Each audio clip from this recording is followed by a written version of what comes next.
You've probably seen a house for sale on Zillow and thought to yourself, wow, that's been there for a while. I ought to be able to lowball the crap out of them and save a lot of money. Hi, I'm Matt Wilson, mortgage advisor with New American Funding, and I'm here to tell you how that may not be the best way to save as much money as you can. If you find a $400,000 home and you're like, I might be able to pay $390 for that. I don't know that it's worth $400 or it's been sitting there for a minute. You're trying to get a little better deal. That's obviously a viable solution. You could just offer $10,000 less on the home and pay $390, but let's see how that compares. So at 400, you'd be looking at a monthly payment around $2,700. Total cash to close with 20% down of around $89,000.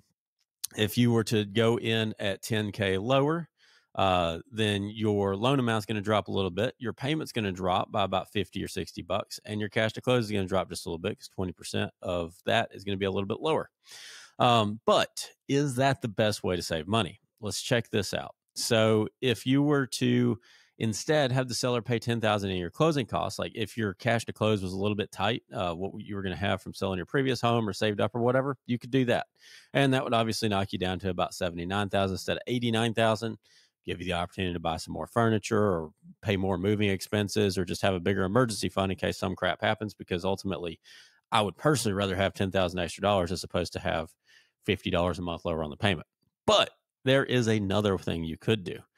You could use that to buy down the interest rate. So this is just a random pricing scenario that I pulled as of June 5th of 2024. So this is just for reference.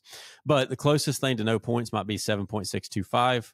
That being said, if you've got the seller paying $10,000 on this pricing sheet, you could go all the way down to 6.375. You could save 1.25% on your interest rate. That's pretty big. As a matter of fact, if we look over here, that's going to save you about $300 a month in your monthly payment. Cash to close, roughly the same. Not a whole lot of difference there. But that difference in $300 a month is way bigger than the difference of $56 a month that you could have if you just offered $10,000 less.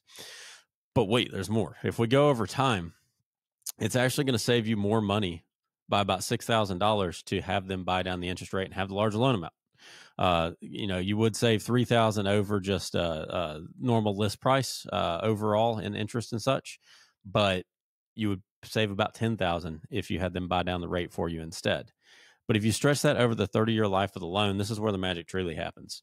If you had left it alone, we're assuming here obviously that you don't refinance or make any additional payments or anything, then you'd pay $495,000 in interest over the next 30 years. Or if everything stayed the same and you just use that $10,000 to buy down your interest rate, you'd pay $398. That's a flip of like $95,000, $96,000. It's crazy. Obviously, there's a lot of variables that can happen along the way, but this just goes to show that keeping your big picture in mind is absolutely of utmost importance whenever it comes to deciding how you're going to go in and structure up an offer. And having the seller buy down your interest rate just might save you like $90,000. As you can see, it's not always as simple as just offering less to save as much money as possible when you're buying a house. You need to make sure that you're being strategic with the way that you structure up your offers. If you have any questions at all, I have a link to my personal calendar. I'm happy to talk to you. It's in the description of the video. And in addition to that, you can download your free copy of my ebook, How to Make Getting a Mortgage Not Suck, so that whenever you buy your next house, it doesn't suck.